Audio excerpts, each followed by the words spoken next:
Good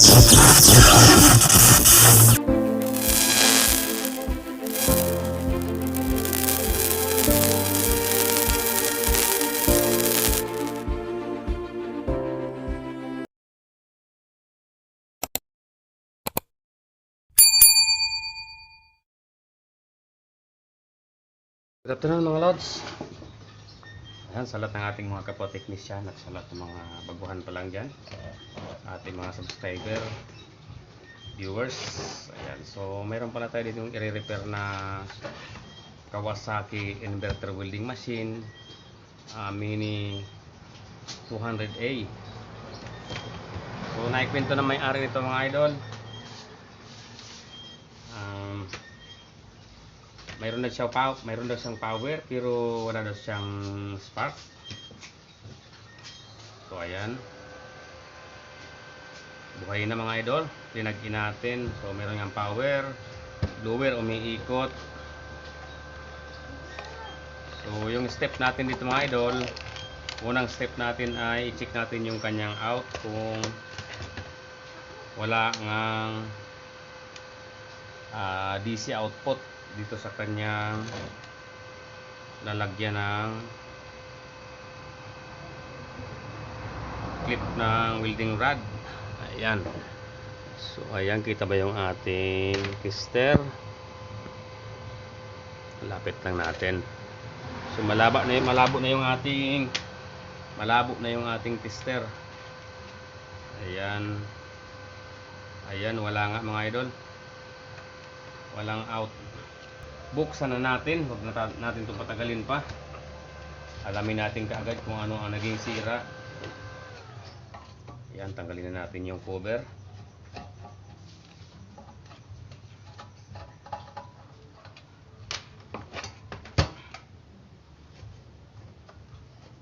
So pagka ganito mga idol yung problema, sa tingin ko baka PWM ang naging problema nito. Kung hindi, yung kanyang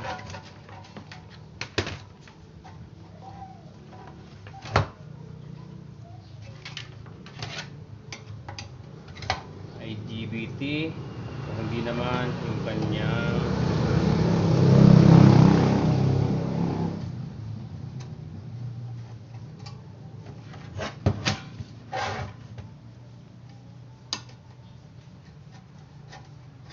switching transformer drive. Ayan, so ito mga lods, check lang natin yung kanyang, kita ba yung ating ginagawa? Ayan, kita. So wala naman sunog sa kanyang bias ng IGBT, yung mga resistor wala namang sira.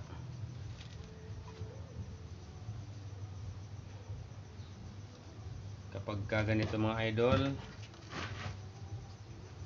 malamang sa PWM yung kanyang problema.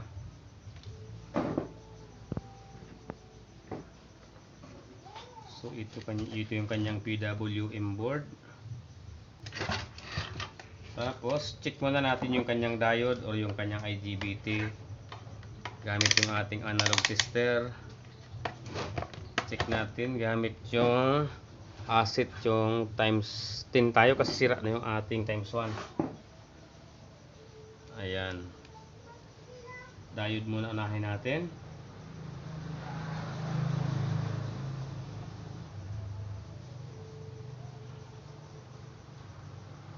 So okay pa.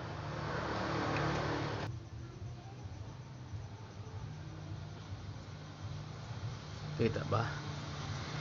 So ito yung kanyang IGBT. Check natin mga lods. Ayan,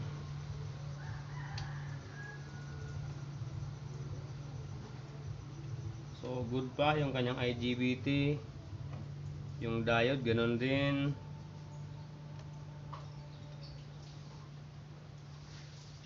So nandito sa PWM yung kanyang problema mga idol. Ito, tanggalin natin.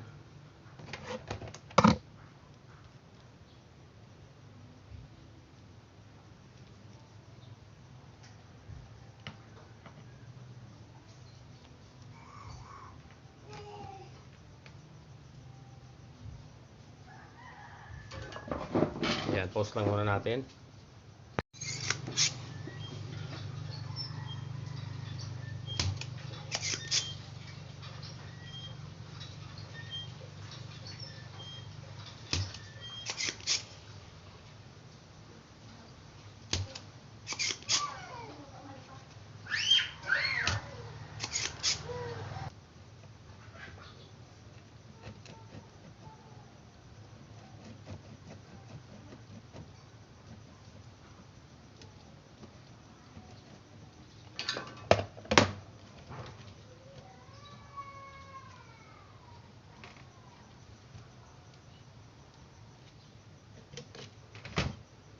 Ito mga lods,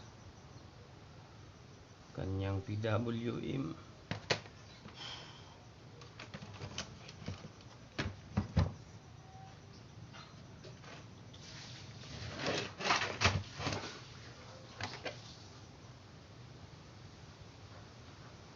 So gagawin natin dito mga lods, i-check natin yung number nito. Ito yung driver ng transformer papunta doon sa IGBT.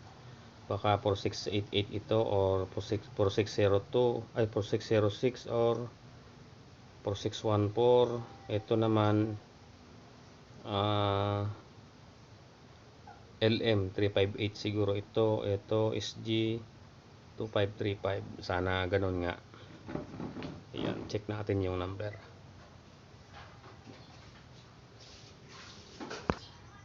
So yung gagawin natin, i-test natin ng analog tester yung 4688. Okay, reverse natin. Ayan.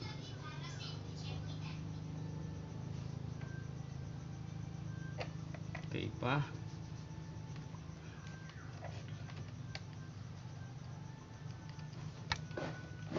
So palitan natin yung SG 3525.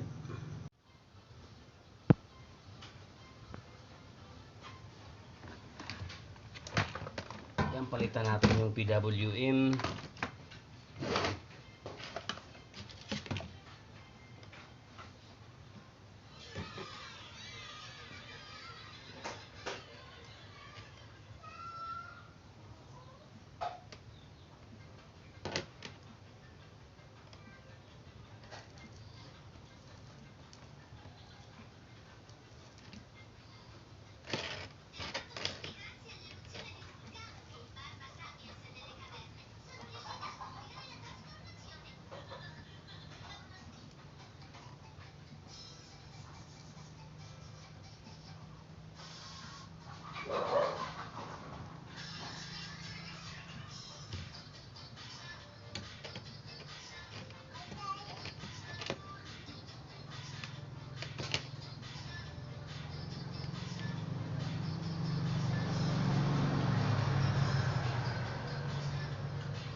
Ribok-ribokaan mo.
Yan, linisin lang natin ng lacquer thinner, tanggal yung ginamit nating flux.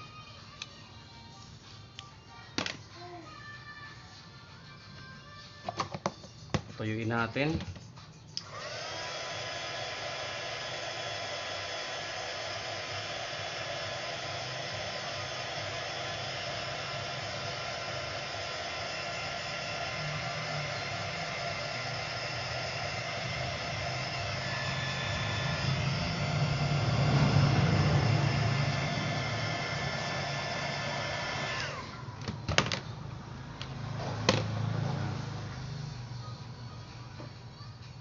Natin mga lods.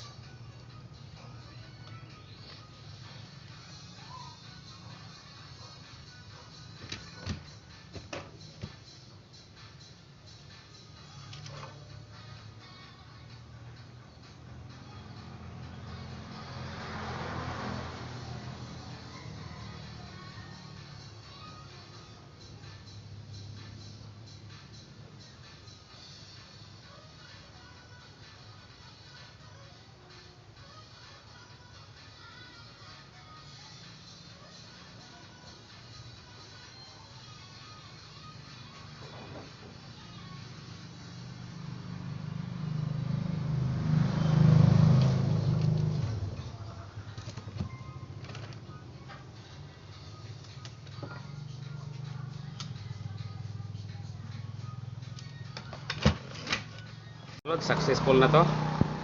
So palit tayo ng PWM tapos yung LM358. So success na itong ating nire-repair mga lodi. Ayan, check na natin yung out nya kung mayroon na. So napakapangit ng aking nabiling soldering lead. Piki, tigas na tunawin. Ito mga lods, nakasit tayo sa 250. Ayan, plug in natin. So ito yung kanyang positive out, ito yung negative nya. Check natin. Ayun, successful na to mga idol. So yan nga mga idol, successful. Ito lang yung problema, LM358 tapos ASG3525, yung kanyang PWM, yun ang naging problema, kaya wala siyang output. So ngayon test na natin siya, try na natin siyang i-welding. Final check na tayo nito mga idol para ibalik na natin yung cover. Palitan na ng lalagyan ng palitan na naglagyan ng tawag dito, connector ng clip. So ito na, kaalaman na dito. Final check na natin.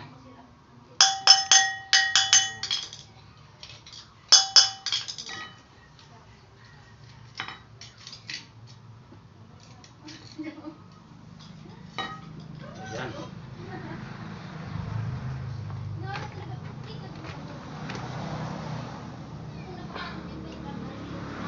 Plug in na natin.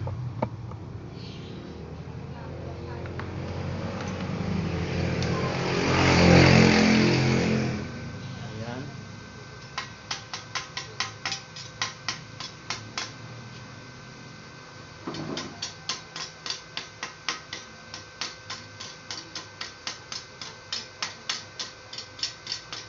Nangyari,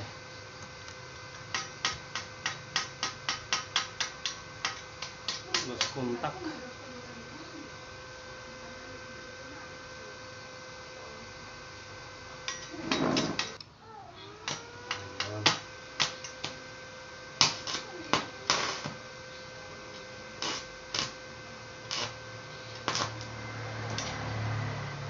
Successful na ito mga idol, yung ating nire-repair na welding machine. Ayan. Ito na.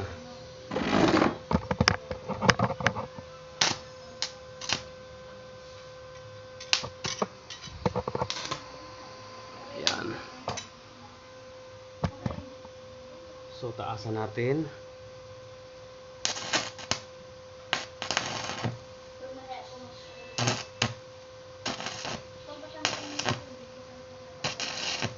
Okay na. Success na mga idol. So, babalik ko na yung kanyang cover. Okay. Finish na, finish.